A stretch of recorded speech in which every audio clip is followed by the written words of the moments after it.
Truckers in the Freedom Convoy defying Justin Trudeau's orders to clear the U.S.-Canada bridge by midnight. And their movement is spreading worldwide, sparking protests in France and all the way to New Zealand. Canadian trucker Harold Jonker and Wisconsin trucker Carl Tharp-Porter join us now. Thank you both so much for being here. Harold, if I will, starting with you on the Canadian side. What's your sense of where this is going? I mean, if you look at the demands of the convoy, they remain clear as they were on day one. And here are, before I have you answer, here are the demands of the convoy. Terminate vaccine passports and other contact tracing programs, eliminate the vaccine mandates, and stop the divisive rhetoric, which we still, of course, see from Justin Trudeau. So you see those demands, you see the situation. Where does this go, Harold? It doesn't go anywhere until those demands are met. We've been clear right from the start. You're correct, and we know that that's what's been harming our society for almost 2 years now, and we need it to go. We need to be able to discuss with doctors, with lawyers, what's been all going on, and he's ignoring us. He's been calling us racist, bigots, another fancy word that.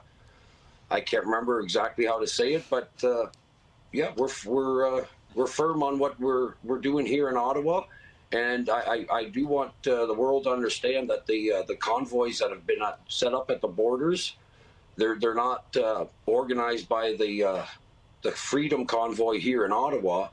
Not that I don't want to say that I disagree with how they're doing things there, but.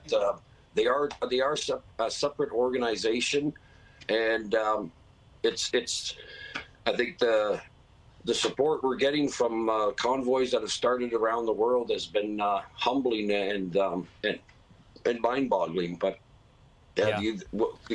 so you know, that's an interesting point, Harold. Organized demands, an organized body in Ottawa under the banner of the Freedom Convoy, but Carl. The message and the movement has clearly spread not just beyond Ottawa, but beyond Canada. You're a trucker from the United States of America, and this message is resonating to people here in the United States, to people in Europe as well. So what is it? What is it on a more global scale? What is the message that's resonating? What do truckers across the world hope to accomplish? Well, I appreciate your comment. We hope to accomplish solidarity and to show our Canadian brethren that we stand with them, we stand firm with them. The message is simple. It is a freedom of choice that is really the biggest thing that needs to be understood.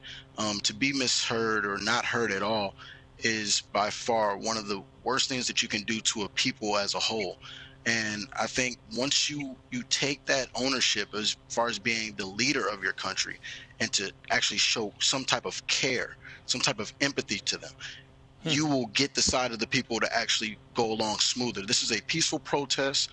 I think people mistake that for something else. There's others on the other side that have shown, hostility towards these guys. And I have to say publicly, stop. If you don't understand, just stop and ask. Talk to a trucker.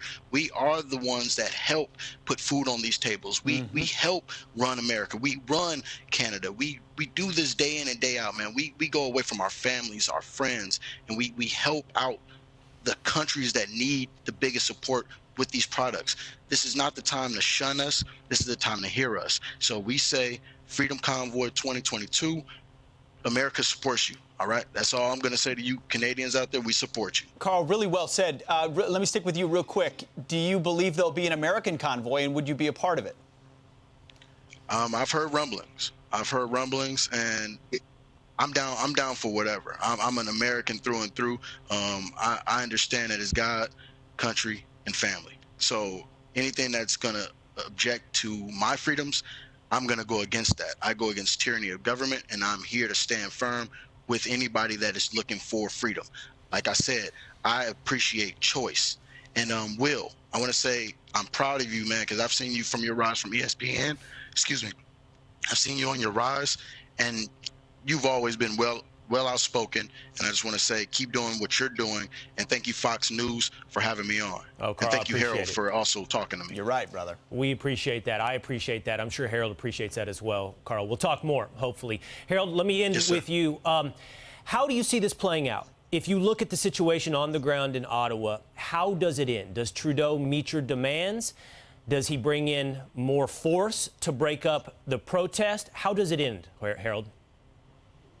Yeah, it's pretty simple. I'll be going home when we have our freedom of choice again on this vaccine mess, and we'll be here till the bitter end. The Army has already said that they're not coming in. Tow truck companies are not coming to tow us because they're not going to tow their customers, and the Canadian public has supported us with hugs, smiles, and high fives for a week, and they've supported us with food and fuel. Anything and everything that has been thrown at us has been handled with professionalism by the truckers, by our supporters, by the command center. It's just been amazing and humbling how through all this you can see God's hand in it, that this is going to work.